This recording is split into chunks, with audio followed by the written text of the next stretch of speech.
अच्छा, हनुमान जी से बड़ा विद्वान कोई हो सकता है क्या? हनुमान जी कितने बड़े विद्वान हैं। गोस्वामी जी के शब्दों में तो ज्ञानिनाम अग्रगण्यम, ज्ञानियों में अग्रगण्य हैं हनुमान जी, और बुद्धिमानों में बुद्धिमताम वरिष्ठम, हनुमान जी के जैसा कोई बुद्धिमान नहीं है। वाल्मीकि रामायण में तो श्री रघुनाथ जी स्वयं अपने मुखारविंद से कह रहे हैं, शौर्यम दार्क्ष्यम बलम धैर्यम प्रज्ञता नय साधनम विक्रमश्च प्रभावश्च हनुमति कृतालय। उत्तरकांड में भगवान श्री राम कह रहे हैं कि हे महर्षि अगस्त्य जी महाराज, हमको ऐसा लगता है कि समस्त सद्गुणों ने हनुमान जी को ही अपना निवास स्थान बना लिया है। हनुमान जी के जैसा शौर्य किसी में नहीं दिखाई पड़ता। शर्मा जी, बहुत से लोग शूरवीर तो होते हैं, शौर्य तो उनमें होता है, पर दक्षता नहीं होती है। अब इतिहास की उन घटनाओं के स्मरण की आवश्यकता नहीं है। इतिहास का अनुशीलन करने वाले ऐसी तमाम चीजों को ध्यान में रखते हैं। हमारे जो पूर्वज थे उनमें शौर्य कम नहीं था, पर जिनमें शौर्य है आवश्यक नहीं उनमें दक्षता हो, कुशलता हो। दक्षता के अभाव में उनका शौर्य किसी काम में नहीं आया। पृथ्वीराज चौहान में कम शौर्य था क्या?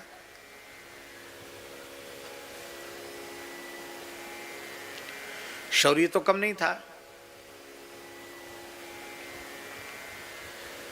पर जितना शौर्य था वैसी ही दक्षता का आश्रय यदि उन्होंने लिया होता तो मुगल भारत की पवित्र धरती पर अपने पैर जमाने में समर्थ नहीं हो सकते थे। हर बार परास्त करके उसको छोड़ देते थे। अरे भाई, ऐसे आक्रांता को छोड़ने की क्या आवश्यकता थी?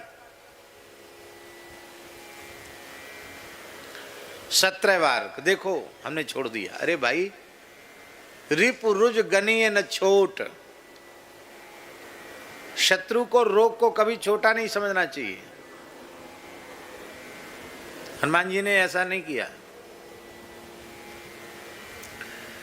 हनुमान जी ने लंका में जाकर देखा कि ये राक्षस इतने अहंकारी हैं, इनका उत्साह इतना प्रचंड है कि इनसे टक्कर लेना किसी के बस की बात नहीं। तो इनको हतोत्साहित कैसे करें, इनका हौसला पस्त कैसे करें? तो हनुमान जी ने पहली यात्रा में ही उनका हौसला पस्त कर दी। यह है दक्षता। शत्रु बहुत शक्तिशाली है, उसके पास अपार जनबल, धनबल, शारीरिक शक्ति का बल है, सिद्धियों का बल है, अनेक प्रकार के बलों से संपन्न है शत्रु। किंतु नीति यह कहती है कि पहले वार में ही तुम भले ही कमजोर हो, पर ऐसा वार करो, ऐसा प्रहार करो कि तुम्हारे एक ही प्रहार में शत्रु का हौसला पस्त हो जाए, फिर उत्साहित नहीं होगा।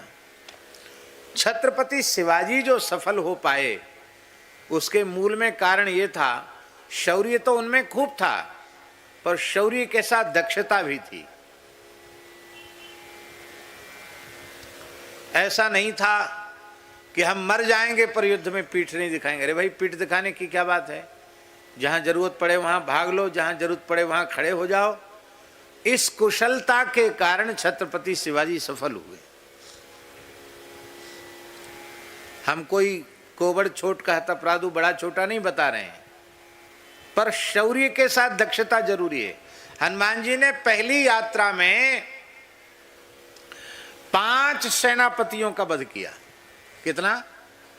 5 सेनापति फौज लेकर के आए, रावण की अजय फौज, समाप्त कर दिया।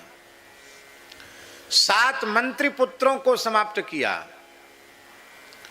और अक्षय कुमार को समाप्त किया। अक्षय कुमार को क्यों समाप्त किया? अक्षय कुमार का अपराध बहुत ज्यादा नहीं था, पर हनुमान जी ने अक्षय कुमार को समाप्त कर दिया।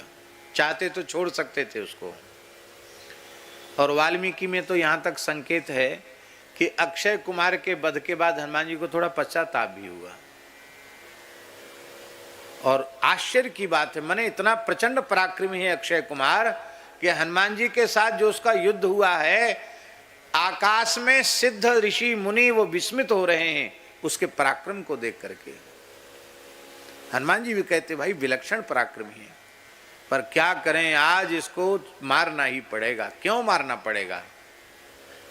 इसको कहते दक्षता। क्यों मारना पड़ेगा? आप लोग ध्यान दें, अंगद जी ने कहा कि आप लोग चिंता न करें, मैं लंका जा सकता हूं।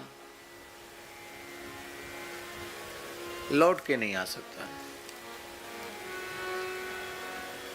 तो लौट के नहीं आ सकता, क्या कारण है भाई?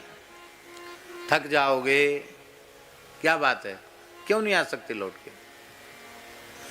अंगद कहे जाऊं मैं पारा, जिय संशय कछु फिरती वारा। लौटते समय हमको अपने प्राणों का संदेह है, हो सकता मैं जीवित न आऊं। तो जीवित न आऊंगा तो फिर समाचार कौन सुनाएगा? तो क्या श्री अंगद जी इतने कमजोर हैं जो उन्हें आत्मविश्वास नहीं है कि मैं लंका जाकर लौट के नहीं आ पाऊंगा? उसका कारण जानते हैं आप? उसका कारण यही है कि अंगद भी कोई सामान्य बाप का बेटा नहीं था, बाली का पुत्र था।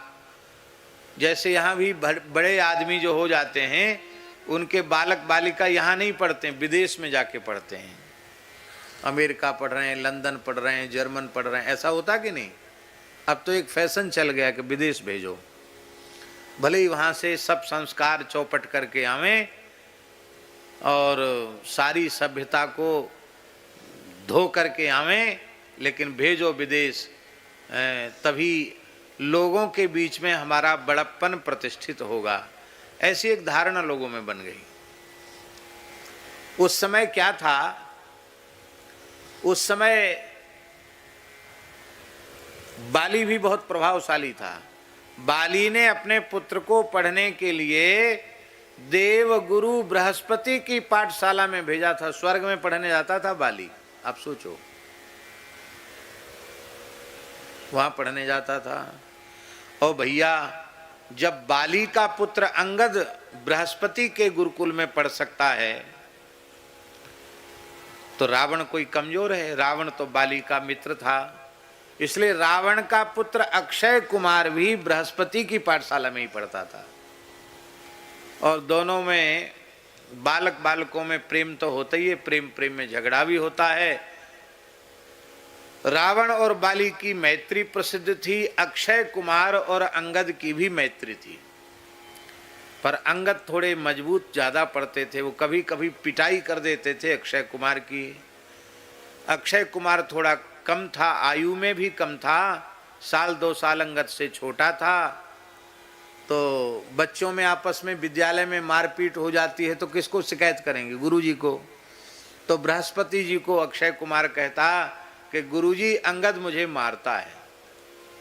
ठीक है, कोई बात नहीं, हम अंगद को समझा देते हैं। समझाया, 2 बार 3 बार हो गया। अब तो गुरुजी नाराज हो गई, तो बड़ा उद्दंड है, उद्धट है, बार बार पीट देता है। तब बृहस्पति ने कहा, ए अंगद, कान खोलकर सुन, आज के बाद यदि तुमने अक्षय कुमार को मारा और अक्षय कुमार ने एक भी थप्पड़ तुम्हारे ऊपर चला दिया तो तुम निष्प्राण हो जाओगे। अक्षय कुमार के एक ही प्रहार से तुम निष्प्राण हो जाओगे। ये बृहस्पति जी ने श्राप दे दिया था। तो हनुमान अंगद जी जानते थे, जी संशय कछु फिरती वारा। रावण को पता है कि मेरे बेटे को ये आशीर्वाद प्राप्त है, तो वो जरूर भेजेगा, हम कुछ न कुछ उपद्रव तो करेंगे, रावण ठंडा पड़ेगा नहीं। और कहीं अक्षय कुमार ने मेरे ऊपर प्रहार किया तो मैं तो निष्प्राण हो जाऊंगा। तो उन्होंने अंगद जी को लंका में बढ़िया प्रेम से निर्विघ्न रूप से आने जाने का रास्ता साफ कर दिया हनुमान जी ने। यह है हनुमान जी की दक्षता। शौर्यम दार्क्ष्यम बलम। बहुत से लोगों में बल तो होता है, शारीरिक शक्ति और अंतःकरण की शक्ति होती है उनमें, शारीरिक और आत्मिक दोनों बल होते हैं उनके पास, पर धैर्य नहीं होता। और धैर्य के अभाव में अनर्थ हो जाता है। ऐसी भी कई घटनाएं हमारे देश में इतिहास में घटित हुई हैं जहां बल की कमी नहीं थी, पर ऐन मौके पर धैर्य खो दिया तो उससे सब कुछ किया कराया सब पर पानी फिर गया। हनुमान जी में धैर्य। आप सोचो, बल तो कैसा है हनुमान जी में और धैर्य कैसा है। लंका में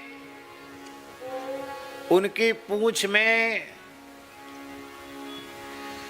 ज्वलनशील पदार्थों को बांध बांध कर घी में, तेल में, कपूर के चूरे में लपेट लपेट करके लत्ता बांधे जाते हैं, कपड़ा बांधे जाते हैं। हनुमान जी देख रहे हैं कि पूरी लंका में रहा न नगर बसन घृत तेला। लो साहब, इतनी बड़ी लंका में, सोने की लंका में कपड़ा नहीं। राक्षस इतने उत्साही थे, रावण से पुरस्कार के लोभ में कितने राक्षसों ने तो अपने कपड़े तक उतार दिए। बोले कोई बात नहीं, घर में कपड़ा नहीं, शरीर पर तो कपड़ा है, नंगे होए तो हो जाएं। वो महाराज नंगे हो गए, अपने सबरे लत्ता उतार के शरीर के कपड़ा और हनुमान जी की पूंछ में लपेट दिए।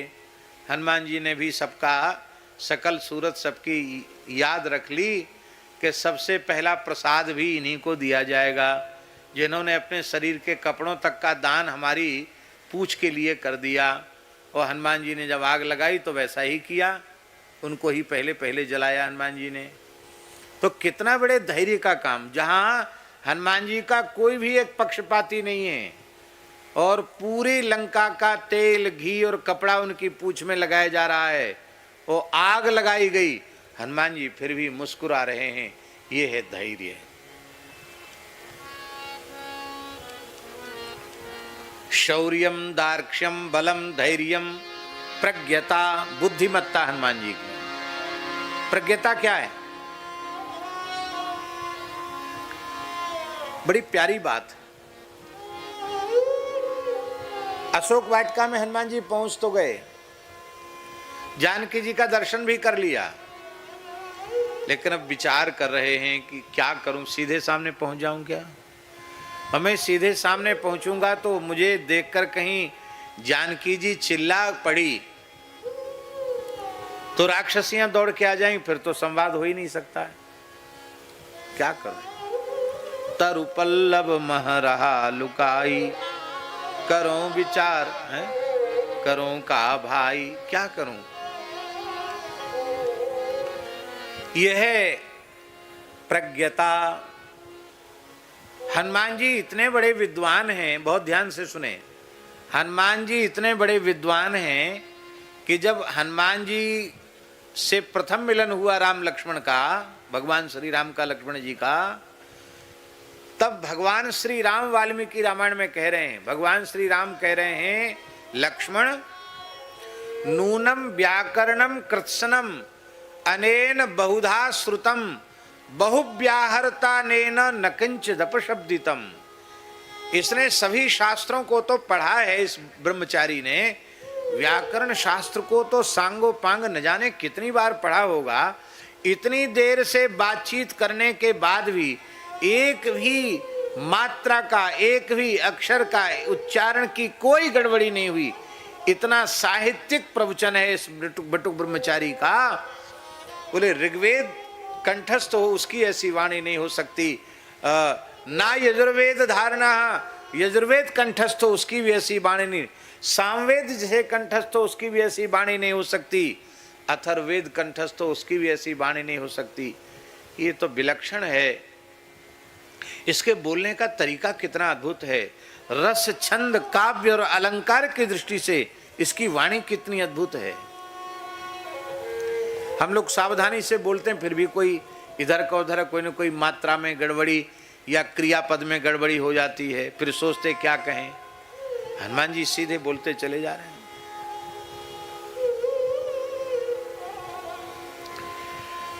तो जैसा साहित्यिक वक्तव्य प्रस्तुत करके हनुमान जी ने भगवान श्री राम लक्ष्मण को आश्चर्य में डाल दिया, वैसा ही वक्तव्य जानकी जी के सामने नहीं दे सकते थे क्या?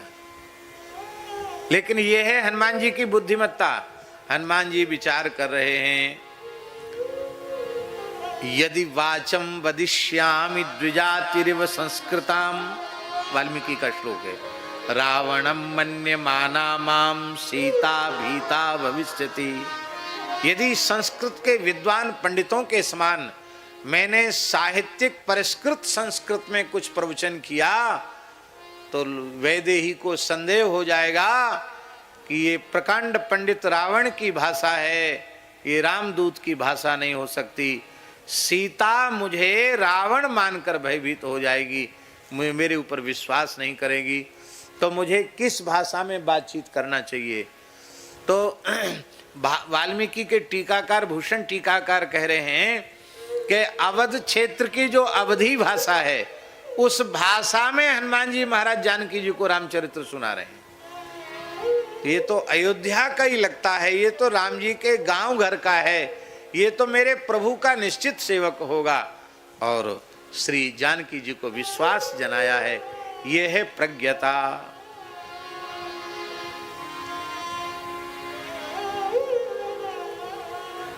हम ये निवेदन कर रहे हैं कि हनुमान जी कोई सामान्य तो नहीं है, ज्ञान इनाम अग्रगण्यम है और बुद्धिमताम वरिष्ठम है श्री हनुमान जी महाराज। और इतने बड़े हनुमान जी महाराज अपना परिचय क्या दे रहे हैं? क्या दे रहे हैं परिचय? दासोहम कौसलेन्द्रस्य रामस्या क्लिष्ट कर्मणा हनुमान शत्रु सैन्यानां निहंता मारुतात्मजा। मैं कौशलेंद्र भगवान श्री राम का दास हूं। ये बात हमने इतनी लंबी इसलिए कही कि हनुमान जी के जैसा कोई ज्ञानी नहीं, हनुमान जी के जैसा कोई बुद्धिमान नहीं, पर वे अपना परिचय क्या देते हैं कि मैं राम जी का दास हूं। वस्तुतः जीव का वास्तविक परिचय है कि वह भगवान का नित्य दास है और भगवान उसके नित्य स्वामी है। इसलिए दास्य भाव को ही जीव के कल्याण का साधन कहा गया। इसी को गोस्वामी तुलसीदास जी ने अपने शब्दों में कहा, सेवक सेव्य भाव विन भव न तरिय उर्गारी। सेव्य माने स्वामी और सेवक माने दास। भगवान मेरे